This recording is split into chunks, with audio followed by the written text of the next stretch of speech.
नमस्ते बच्चों, स्कॉलर्स के प्लेटफॉर्म पर आपका स्वागत है। ठीक है, अब देखिए हम लोग 12 तारीख की थर्ड शिफ्ट देखेंगे। सेकंड और फर्स्ट को पहले मैंने सॉल्व करवा दिया था। अब देखते हैं थर्ड शिफ्ट, ठीक है ना, 12 सितंबर की जो है। ठीक, तो देखिए क्वेश्चन नंबर फर्स्ट क्या है।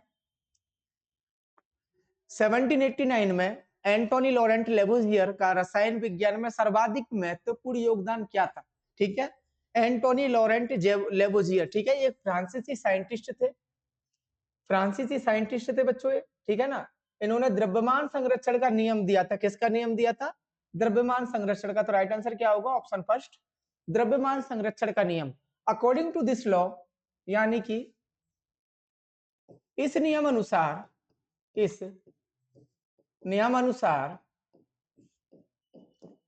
रासायनिक प्रतिक्रियाओं में, रासायनिक प्रतिक्रियाओं में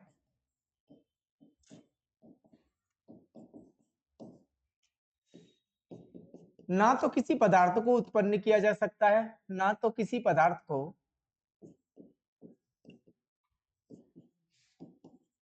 उत्पन्न किया जा सकता है,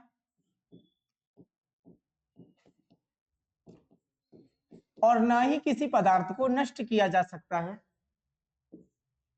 किसी पदार्थ को नष्ट किया जा सकता है। ठीक है, तो क्या था इस नियम में जो कि लेवोजियर ने दिया था? क्या था? ना तो रासायनिक प्रतिक्रिया में ना तो किसी पदार्थ को उत्पन्न किया जा सकता है और ना ही नष्ट किया जा सकता है। यही द्रव्यमान संरक्षण नियम था जो कि आपके लेवोजियर ने दिया था। ठीक है, किसने दिया था? लेवोजियर ने। एक कहां के वैज्ञानिक थे? फ्रांसीसी वैज्ञानिक। ठीक, और इनको रसायन विज्ञान क्या, रसायन विज्ञान का पितामह भी कहते हैं। ठीक है, जनक भी बोला जाता है, पितामह भी कहते हैं। जैसा काम फिजिक्स में न्यूटन ने किया है, वैसा ही काम लेबोजियर ने रसायन विज्ञान यानी कि केमिस्ट्री में किया है। ठीक है ना, जैसा न्यूटन का वर्क था वैसे ही केमिस्ट्री में किनका वर्क है? लेबोजियर का। ठीक है, इसलिए इनको क्या बोलते हैं? रसायन विज्ञान का पितामह। 1789 में इन्होंने द्रव्यमान संरक्षण का नियम दिया था। इसके अनुसार रासायनिक प्रतिक्रिया में ना तो किसी पदार्थ को उत्पन्न किया जा सकता और ना ही नष्ट। ठीक है, क्लियर। नेक्स्ट देखिए,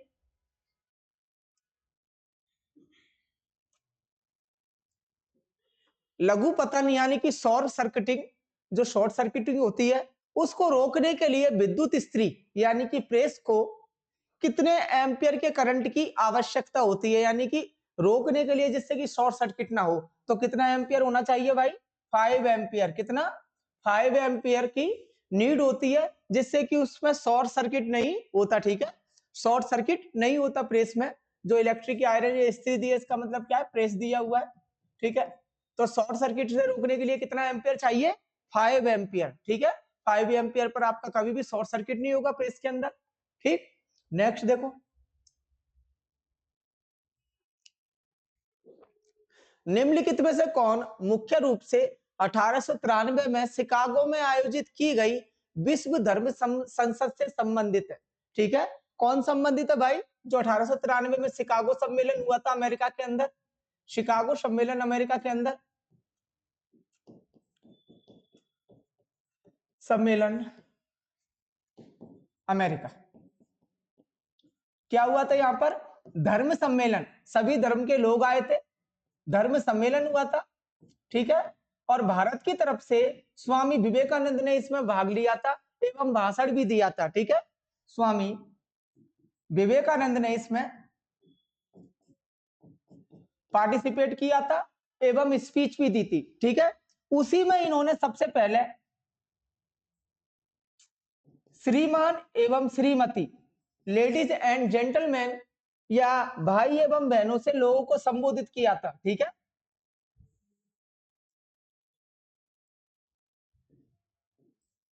ब्रदर्स एंड सिस्टर्स, इनके फर्स्ट वाक्य थे उस टाइम पर। ठीक है, और ये फर्स्ट टाइम इन्होंने लिया था, तो इसी सम्मेलन को इन्होंने किया था। तो क्या होगा ऑप्शन? स्वामी विवेकानंद। ठीक है, दयानंद सरस्वती ने क्या स्टार्ट किया था भाई? और देख लो इनका 1897 में इन्होंने 1897 में इन्होंने रामकृष्ण मिशन की स्थापना की थी, किसकी?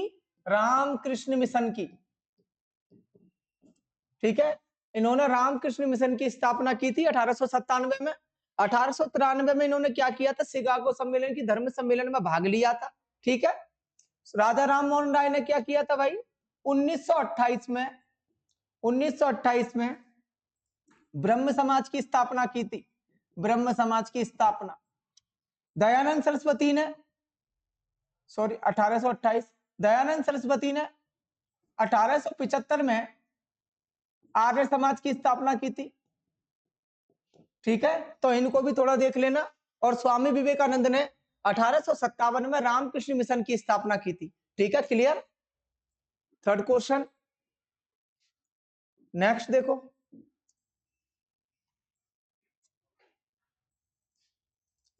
खुल्लम किस राज्य का प्रसिद्ध नृत्य है? ठीक है, लोक नृत्य है खुल्लम। किस राज्य का है भाई? मिजोरम का।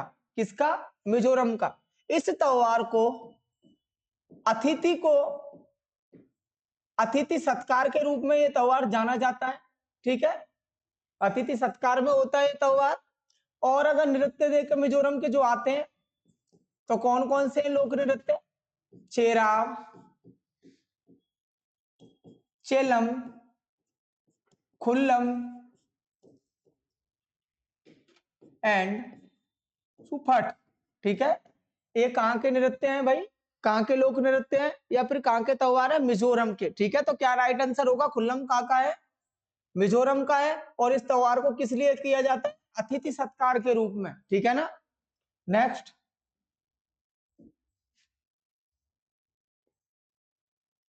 जनित याचिका की धारणा की उत्पत्ति कहां हुई थी भाई? जो इंटरेस्ट लिटिगेशन होता है वो कहां पर हुआ था? यूएसए में। ठीक है, कहां पर हुआ था? यूएसए यानी कि अमेरिका में। अमेरिका में इसका ओरिजिन है। ठीक है ना? नेक्स्ट देखो,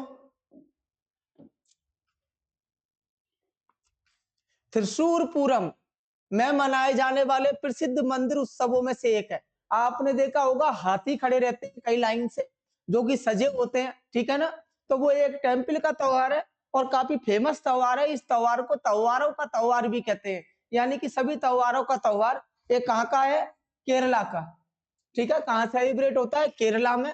त्रिशूर पूरम को क्या बोला जाता है? त्योहारों का त्योहार। त्योहारों का त्योहार, ये बिल्कुल ध्यान रखना। ठीक है, कब मनाया जाता है? मई जून के महीने में ये सेलिब्रेट किया जाता है। ठीक है, अकॉर्डिंग टू जो केरल का कैलेंडर है उसके अनुसार। ठीक है, उसके अनुसार पूरम तारा, पूरम तारा जिस दिन निकलता है, पूरम तारा दिखने पर, ठीक है, ये मंदिर परिसर में आयोजित किया जाता है। मंदिर परिसर में आयोजित किया जाता है इस त्योहार को, जिसमें हाथियों का मुख्य त्योहार बोलते हैं। किसको? हाथियों को सजाना।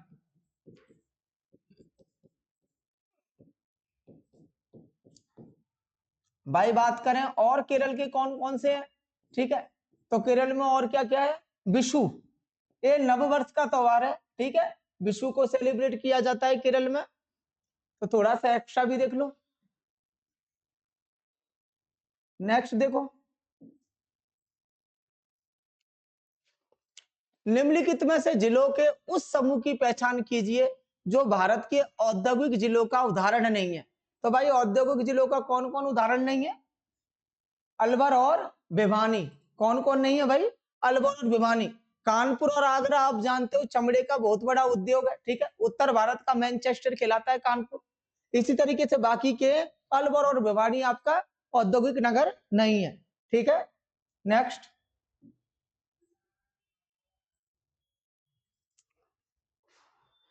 यहां पर आपको मैचिंग दी गई है। ठीक, तो राष्ट्रीय सकल उत्पाद क्या होता है भाई? सकल उत्पाद राष्ट्रीय उत्पादन का मौद्रिक मूल्य। क्या होता है?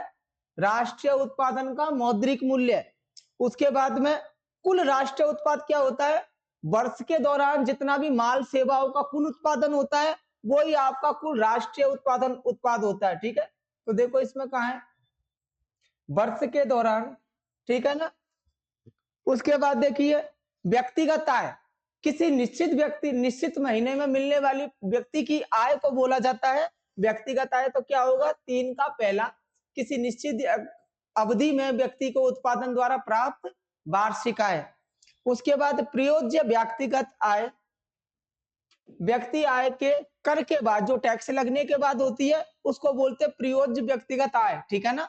तो कौन सा होगा भाई, जिसमें पहले का थर्ड हो, ए का थर्ड, बी का फोर्थ हो, सी का डी, तो ए का थर्ड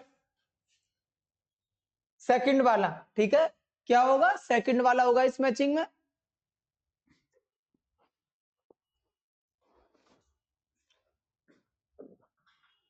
नेक्स्ट देखो,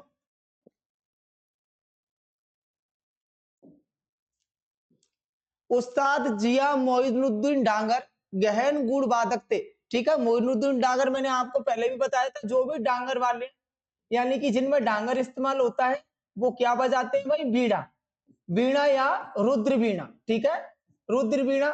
क्योंकि ये क्या करते हैं, ध्रुपद गायन, उत्तर भारतीय जो क्लासिकल सिंगर है, उत्तर भारतीय ध्रुपद गायन, और ध्रुपद गायन में आपका बीड़ा और ये सारी चीजें इस्तेमाल होती है, ठीक है। तो डांगरवाणी शैली बोलते हैं इसको, डांगरवाणी शैली। और इसमें क्या होता है, बीड़ा और रुद्र बीड़ा का यूज। तो देखो भाई इसमें क्या दिया हुआ, रुद्र बीड़ा, तो क्या आंसर होगा, रुद्र बीड़ा प्ले करते हैं, ठीक है। जिया मोइनुद्दीन डांगर डांगरवाणी शैली में बीड़ा रुद्र बीड़ा को प्ले करते हैं। और किस चीज में इस्तेमाल होता है, ध्रुपद गायन में, ठीक है, उत्तर भारतीय ध्रुपद गायक, ठीक। नेक्स्ट देखो, द्वितीय हरित क्रांति प्रकोष्ठ का मुख्यालय कहां था, ठीक है। पहली हरित क्रांति आपकी कब स्टार्ट हुई थी, 1968 में। प्रथम हरित क्रांति, प्रथम हरित क्रांति किस फसल के लिए था, किस फसल के लिए थी, गेहूं की फसल के लिए, ठीक है। और जो द्वितीय हरित क्रांति है, द्वितीय हरित क्रांति वो कब स्टार्ट हुई है, सन 2000 में, ठीक है, 2000 में स्टार्ट हुई है। और इसका मुख्यालय कहां पर है, जो आपसे पूछा है, मुख्यालय की बात करोगे तो कहां है भाई, पटना के अंदर, पटना बिहार में इसका मुख्यालय था, ठीक है। विषय क्या था, फसलों में बदलाव करना, फसलों में बदलाव करना विषय था। और किस लिए फसलों में बदलाव करना था भाई, क्या कारण था, उस कारण को देखिए,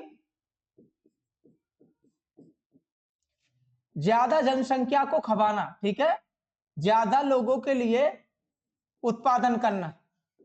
यानी 2000 में आपको पता है काफी जनसंख्या हो चुकी है, तो उनके लिए ये सेकंड जो हरित क्रांति 2 है इसको शुरू किया गया था, ठीक है। उद्देश्य था फसलों में बदलाव करना, किस कारण, जिससे कि ज्यादा से ज्यादा लोगों के लिए उत्पादन हो सके, ठीक है।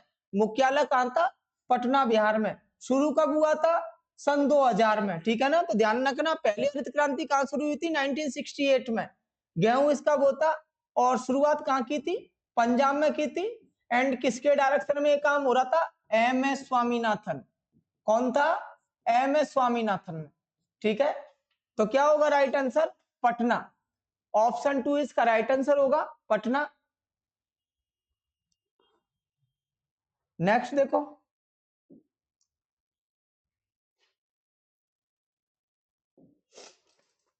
12 मार्च 1930 को जब महात्मा गांधी ने दांडी मार्च शुरू किया था, तब भारत का वायसराय कौन था भाई, कौन था वायसराय दांडी मार्च के दौरान, लॉर्ड इरविन, कौन था, लॉर्ड इरविन, ठीक है। तो थोड़ा सा देखते हैं लॉर्ड इरविन का, लॉर्ड इरविन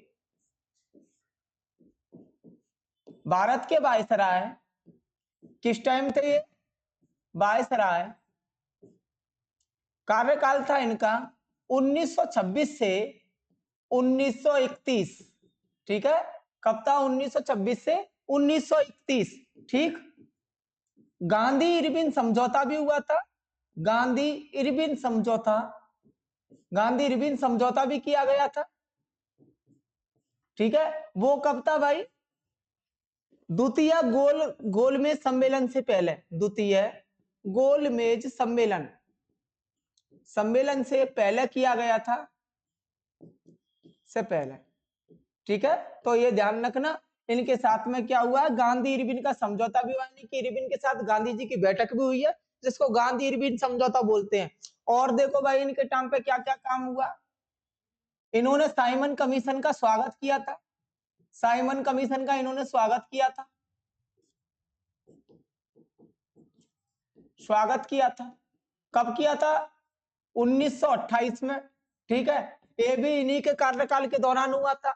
दूसरा काम क्या था, गांधी जी का सविनय अवज्ञा आंदोलन शुरू हुआ था, गांधी जी का सविनय अवज्ञा आंदोलन शुरू हुआ था, सविनय अवज्ञा आंदोलन।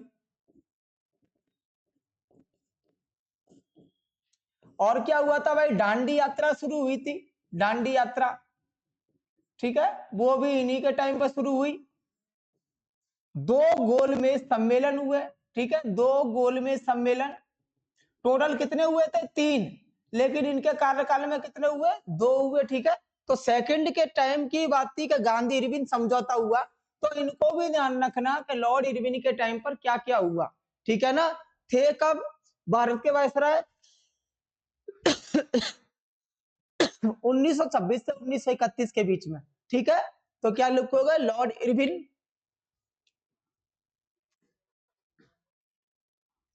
नेक्स्ट देखो,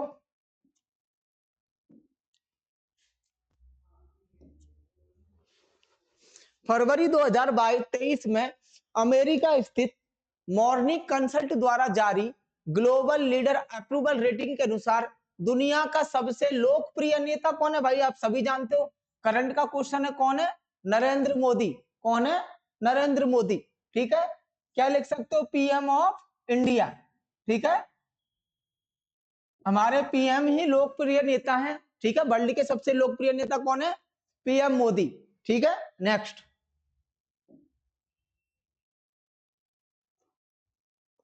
स्मार्ट सिटीज मिशन किस वर्ष शुरू किया गया था, स्मार्ट सिटी मिशन। तो स्मार्ट सिटी मिशन आपका जून 2015 में शुरू किया गया था। किसके थ्रू शुरू किया गया था, पीएम मोदी द्वारा, पीएम मोदी द्वारा 2015 में इसको स्टार्ट किया गया था। ठीक है, इसके तहत 98 सिटीज को विकसित करना था, स्मार्ट बनाना था, उनका इंफ्रास्ट्रक्चर से लेकर मेडिकल फैसिलिटीज से लेकर सारे बढ़ाने थे। ठीक है, विकसित करना था, जैसे कि आपकी आगरा, चेन्नई, वाराणसी, ये सारी क्या है, स्मार्ट सिटीज। और इसके लिए उन्होंने 2020 करोड़ रुपए 2020 करोड़ रुपए आवंटित किए थे। ठीक है, कितना रखा था बजट, 2020 करोड़। ठीक है, 98 सिटीज को विकसित करना था इसका उद्देश्य।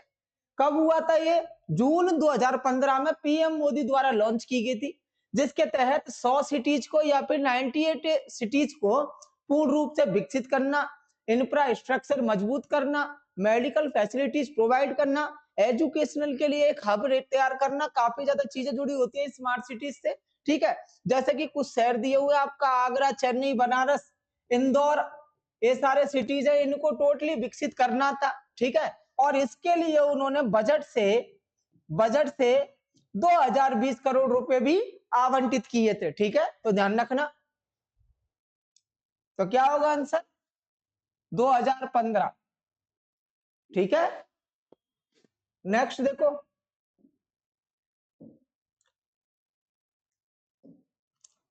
निम्नलिखित में से किस देश ने 7 बार महिला एशिया कप क्रिकेट चैंपियनशिप जीती है। तो भाई किसने जीती है, बिना रोके टोके देखो, भारत ने जीती है। किसने जीती है 7 बार चैंपियनशिप, भारत महिला टीम ने। ठीक है, 7 बार किसने जीती है, भारत ने। ठीक है, इसमें कोई दो राय नहीं होनी चाहिए, 7 बार एशिया कप महिलाओं का जीता इन्होंने। नेक्स्ट देखो,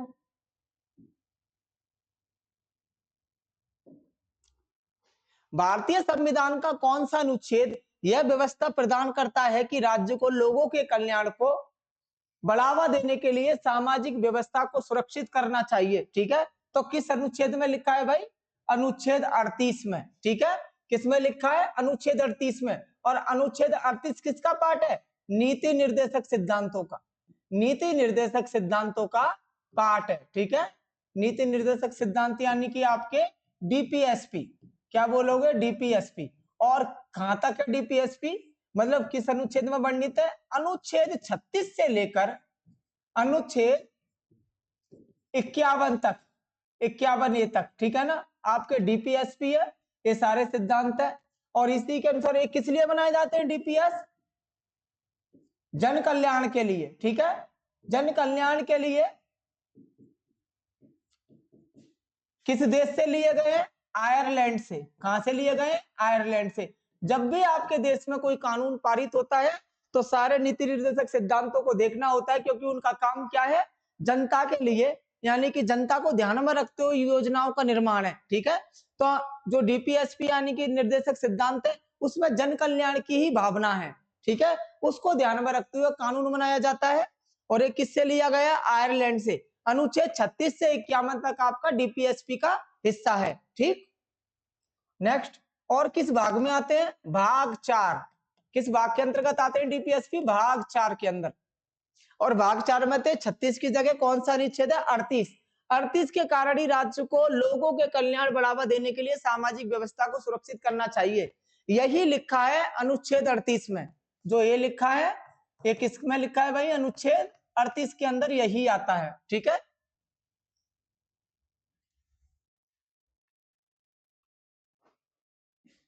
नेक्स्ट देखो।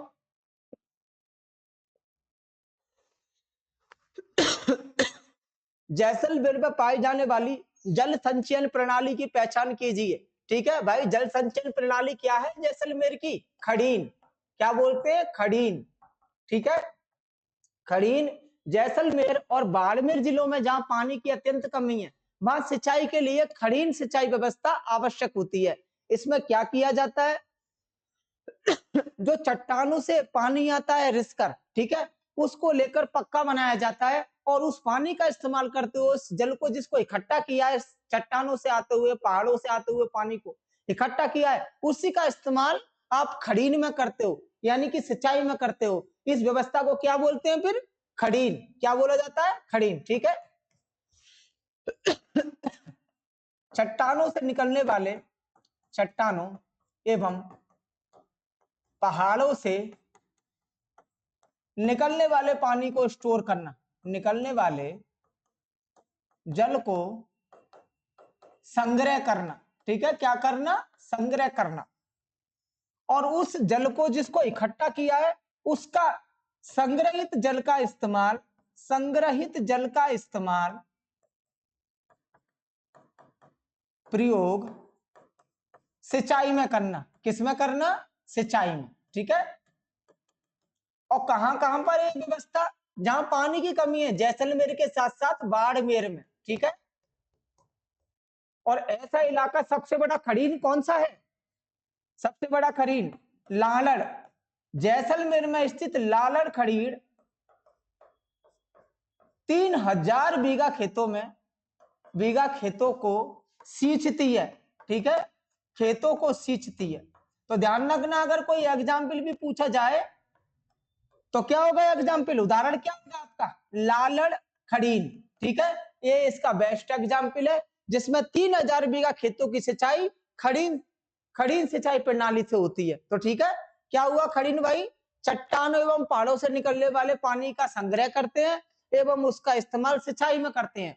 इसमें सबसे बड़ा एग्जाम्पल कौन सा है? लालड़ खड़ीन। कहाँ मौजूद है? जैसलमेर में। कहां पर है ये? जैसलमेर में स्थित है। जैसलमेर में स्थित है, जिससे 3000 बीघा खेतों की सिंचाई होती है। ठीक है, देख लो इसको। नेक्स्ट देखो,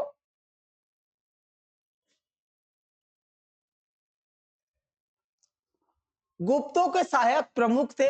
इन्होंने पश्चिम भारत में एक स्वतंत्र राज्य की स्थापना की थी। ध्रुवसेन द्वितीय इस राज्यवंश के सर्वाधिक महत्वपूर्ण शासक थे। कौन? ध्रुवसेन सेकंड। ठीक है, तो किस वंश के थे भाई? मैत्रक के। किसके थे? मैत्रक वंश के। देखते हैं थोड़ा सा, मैत्रक वंश। ठीक है। मैत्रक वंश कौन सा जगह था? गुजरात, दक्षिणी गुजरात, दक्षिणी गुजरात पे इनका राज्य था। ठीक है, दक्षिणी गुजरात पे। राजधानी क्या थी इनकी? राजधानी थी बल्लभी। क्या नाम था राजधानी का? बल्लभी। ठीक, बल्लभी पुराने समय में जैन धर्म का शिक्षा केंद्र था। किसका शिक्षा केंद्र था? जैन धर्म का शिक्षा केंद्र था। ठीक है, इसका काफी नाम है बल्लभी का। और इनका रिश्ता किसके साथ में? मैत्रक वंश का। मतलब किसके साथ थी संधि? चालुक्य वंश के साथ इनका अच्छा रिश्ता था, चालुक्य वंश के साथ में। ठीक, हर्षवर्धन की इसका जिस राजा के बारे में बात किया गया है, कौन है? ध्रुवसेन। ठीक है, ध्रुवसेन का विवाह, ध्रुवसेन का विवाह हर्षवर्धन की पुत्री के साथ हुआ था। ठीक है, हर्षवर्धन की पुत्री के साथ हुआ। ये भी ध्यान रखना भाई, पुत्री के साथ किया था। कब किया था? जब इन्होंने बल्लभी पर यानी कि मैत्रक साम्राज्य, हर्षवर्धन ने मैत्रक साम्राज्य पर अटैक किया था। उस दौरान इन्होंने जीता हुआ उनका राज्य ध्रुवसेन को वापस कर दिया था एवं अपनी पुत्री का विवाह ध्रुवसेन के साथ में किया था। ठीक है, कहां का साम्राज्य था भाई? ये दक्षिण गुजरात का था। राजधानी इसकी बल्लभी थी, जो कि पुराने टाइम पर जैन धर्म का शिक्षा केंद्र था। एवं हर्षवर्धन ने, जो कि उत्तर का सबसे बड़ा राजा था, हर्षवर्धन ने अपनी पुत्री का विवाह ध्रुवसेन के साथ किया था। किसके साथ किया था? ध्रुवसेन के साथ। तो क्या आंसर होगा? मैत्रक। ठीक है, मैत्रक।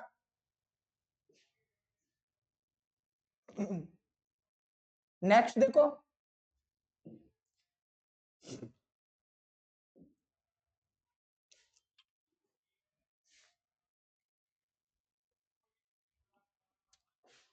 आईसीआरए के अनुसार 31 मई 2000 तक की स्थिति के अनुसार कुल मार्गों का केवल 47% और हवाई अड्डों का 39% उड़ान के तहत परिचालित किया जाता है। उड़ान क्या है भाई? उड़े देश के सब आम नागरिक। ठीक है, उड़े देश के आम नागरिक, इसका मतलब है। ठीक है, तहत परिचालक किया गया था। तो उड़ान का पूर्ण रूप क्या है? उड़े देश का आम नागरिक। क्या है इसका पूर्ण रूप? उड़े देश का आम नागरिक। ये किस लिए किया गया था? जो अन्य राज्यों में जो एयरपोर्ट यूज नहीं होते हैं, ठीक है, जहां वायु सेवा नहीं दी जाती है, हवाई जहाज की सेवा नहीं दी जाती है, लेकिन किसी टाइम पर उनके एयरपोर्ट बने हुए थे, तो उन पुराने एयरपोर्ट का इस्तेमाल लोगों की सेवा के लिए, ठीक है, जिससे कि आम जन आराम से सफर कर सके। ठीक, इसमें मिनिमम किराया कितना रखा था? 2 से 5 हजार रुपए। इसलिए इसका नाम दिया है उड़े देश का आम नागरिक। यानी कि आप ट्रेन और बसों की तरह एरोप्लेन्स का भी अपने वाहनों, एरोप्लेन्स का भी हवाई यात्रा आराम से करें। ठीक है, तो इसलिए इसको शुरू किया था, जिससे कि आम नागरिक ट्रेन और बस की सेवा की तरह हवाई यात्रा को भी प्रमुखता दे। ठीक है, नेक्स्ट देखो,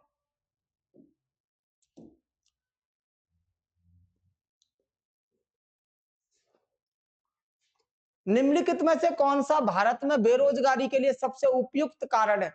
भाई काफी ज्यादा इजी क्वेश्चन है, देखो इसमें से पढ़ो, अपनी आप समझ जाएगा बेरोजगारी क्यों है। भाई ज्यादा लोग होंगे तो तभी तो बेरोजगारी होगी। तो देखो इसमें क्या है? अत्यधिक जनसंख्या। क्या कारण है भाई बेरोजगारी का, ज्यादा बेरोजगारी का अपने देश में? अत्यधिक जनसंख्या। इस टाइम पर देश की पॉपुलेशन 142 करोड़ है और केवल 2% जॉब्स गवर्नमेंट में अवेलेबल है। तो आप सोचो, इतनी बड़ी पॉपुलेशन को, इसमें से तकरीबन कुछ तो लोग होंगे 40 करोड़, 20 करोड़ जो कि जॉब की तलाश में होंगे। तो बताओ 2% सोर्सेस का इस्तेमाल कैसे सभी के लिए कर सकते हैं? तो क्या कारण है? बड़ा कारण पॉपुलेशन। किसका कारण है? अत्यधिक जनसंख्या। ठीक है, नेक्स्ट देखो,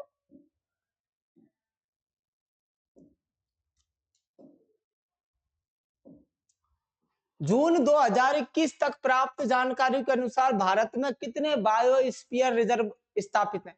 बायोस्फीयर रिजर्व क्या है? जो आपके अभ्यारण्य है, ठीक है, जो वाइल्ड लाइफ सेंचुरीज है, उन सबको मिलाकर एक बड़ा एरिया बनता है। जैसे कि आप बात करें असम का मानस, तो असम में कई सारे फॉरेस्ट मौजूद है, आपको पता है, काजीरंगा है, मानस है, कई सारे। लेकिन बायोस्फीयर्स होता है जिसमें आपका फ्लोरा और फ्योना दोनों आते हैं, यानी कि आपके जंतु जगत के साथ में आपका पादप जगत भी इंक्लूड होता है नदियों के साथ में। तो भाई क्या क्या है एग्जाम्पल, अगर बायोस्फीयर्स की बात करें तो आपका मानस रिजर्व, मानस रिजर्व, ठीक है, ये आपका एक बायोस्फीयर रिजर्व है। दूसरा है आपका नौक्रेक, मेघालय का नौक्रेक, ठीक है, ये आपका दूसरा है। तीसरा है आपका नीलगिरी की पहाड़ियां, नीलगिरी के बायोस्फीयर। तो इस तरीके से कई एग्जाम्पल है। टोटल कितने हैं अपने देश में? 18। कितने हैं टोटल? 18 हैं, ठीक है, इसमें कोई प्रॉब्लम नहीं होना चाहिए। फॉरेस्ट यानी कि अभ्यारण्य से काफी ज्यादा बड़ा होता है, जिसमें रिवर्स भी आएंगे, पादप जगत भी आएगा, ठीक है, इसमें जंतु जगत भी आएगा, पूरा हिस्सा आता है इसमें। जैसे कि आप देख सकते हो इनके साइज के अकॉर्डिंग कितने बड़े हैं। टोटल कितने हैं? 18 हैं, ठीक है। नेक्स्ट देखो,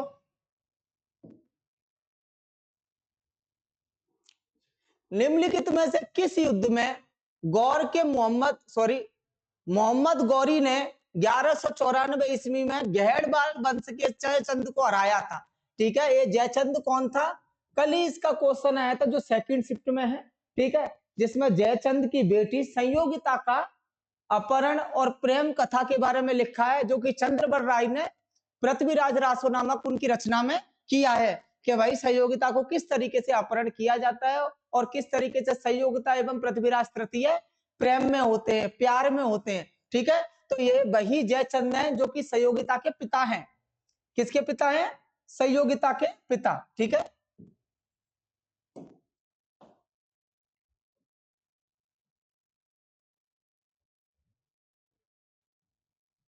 क्या है भाई? जयचंद संयोगिता के पिता, ठीक है।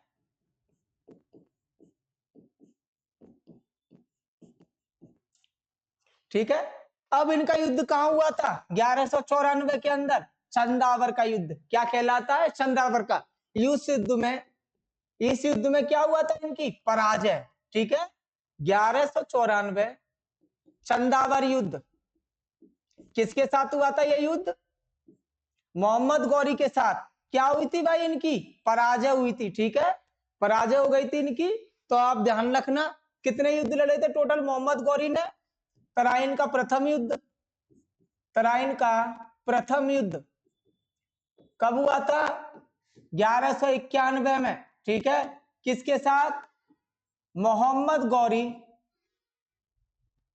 एंड पृथ्वीराज तृतीय, ठीक है, पृथ्वीराज थर्ड। कौन विजयी हुआ था? पृथ्वीराज, ठीक है, पृथ्वीराज बॉन। उसके बाद हुआ था तराइन का द्वितीय युद्ध, तराइन का सेकंड वॉर। एक कब हुआ था? 1192 में। इसमें क्या हुआ था भाई? फिर मोहम्मद गौरी एवं पृथ्वीराज टकराए, ठीक है, पृथ्वीराज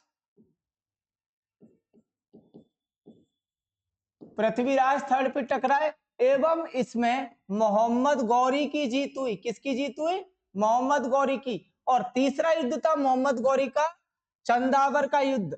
किसका युद्ध? चंदावर का युद्ध। चंदावर युद्ध कब हुआ था भाई? 1194 में। किस किस के बीच? गौरी एवं जयचंद, ठीक है, जयचंद। जिसमें कौन जीता? गौरी विजय। तो ये तीन थे जो गौरी ने यानी कि मोहम्मद गौरी ने युद्ध किए थे, ठीक है। और उसका रिजल्ट आप देख सकते हो, क्योंकि कल भी एक क्वेश्चन आया था, तराइन का फर्स्ट युद्ध आया था सेकंड शिफ्ट के दौरान। आज थर्ड शिफ्ट में आपका चंदावर का युद्ध दिया है, लेकिन किसका? मोहम्मद गौरी का, ठीक है। तो ये ध्यान रखना। तो क्या हो जाएगा राइट आंसर? चंदावर का युद्ध। देखो नेक्स्ट, किसी पौधे का विकास रूप जिसमें उसका आकार, आकृति और अभिविन्यास शामिल होता है कहलाता है। भाई क्या कहते हैं? जिसमें पौधा बढ़ता है, आकार, आकृति, उसकी आदत क्या बोलेंगे? आदत। आवास क्या होता है? हैबिटेट क्या होता है? जिस जगह पे स्पेशली वो उगता है। जैसे कि नागपनी और कैक्टस कहाँ उगते हैं भाई? आपके रेगिस्तानी जगहों पर, ठीक है। और आपकी जलकुंभी वगैरह कहाँ उगती हैं? पानी पर, तो ये उसका हैबिटेट होगा। उसी तरीके से कैक्टस का हैबिटेट क्या होगा आपका? रेगिस्तानी जगह, ठीक है ना। तो उसी तरीके से यहाँ पर ये सब दिया नहीं है, तो क्या है भाई, उसमें आकार की बात हो रही है, रूप की बात हो रही है, आकृति की, तो ये क्या है, किसी पौधे की हैबिट है, ठीक है। एक्चुअली है जैसे कि आपका बांस का पौधा बहुत फास्ट बढ़ता है, बहुत जल्दी बढ़ता है, तो ये क्या है, बांस के पौधे की यानी कि बांस की आदत है, ठीक है। तो क्या लिखोगे इसको? आदत यानी हैबिट, ठीक। नेक्स्ट देखो,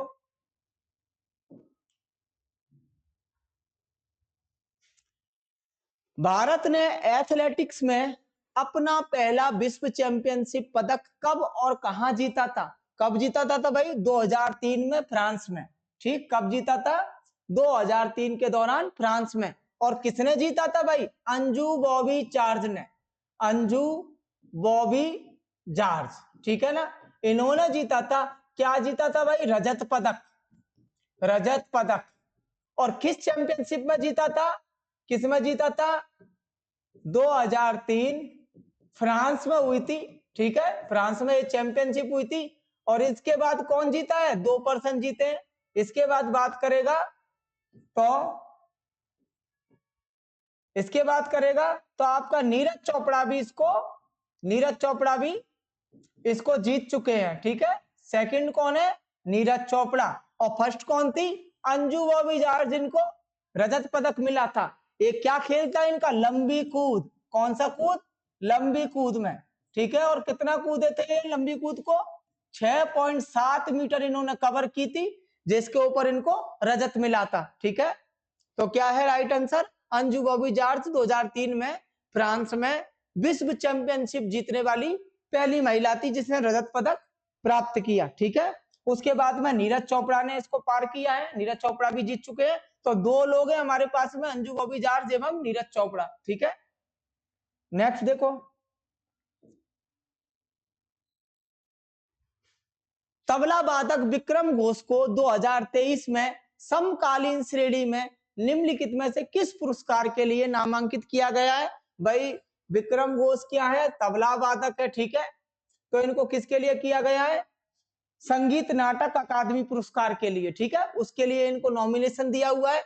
वैसे इनको 2016 में जीमा अवार्ड भी मिला है। कौन सा अवार्ड मिला है? जीमा अवार्ड, ठीक है, ग्लोबल इंडियन म्यूजिक अवार्ड, ठीक है। जीमा भी मिला है 2016 में। और 2023 में इनकी क्या बात की जा रही है? संगीत नाटक अकादमी की, ठीक है।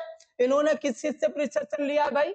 इन्होंने रवि किशन से प्रशिक्षण लिया है, ठीक है, रवि शंकर से, सॉरी। और उनके साथ में कई सारे प्रोग्राम्स भी किए हैं, ठीक। नए उभरते हुए गायक है, सॉरी तबला वादक है, म्यूजिशियन है। नेक्स्ट देखो, भारत की जनगणना 2011 के अनुसार कुल जनसंख्या में किशोर जनसंख्या कितनी थी भाई? तो कितनी थी भाई किशोरों की जनसंख्या? अगर देखा जाए, किशोर का मतलब है 10 से 19 वर्ष के बच्चे, तो कितनी थी? 20.9%। कितनी थी? 20.9%, ठीक है, किशोर, ठीक।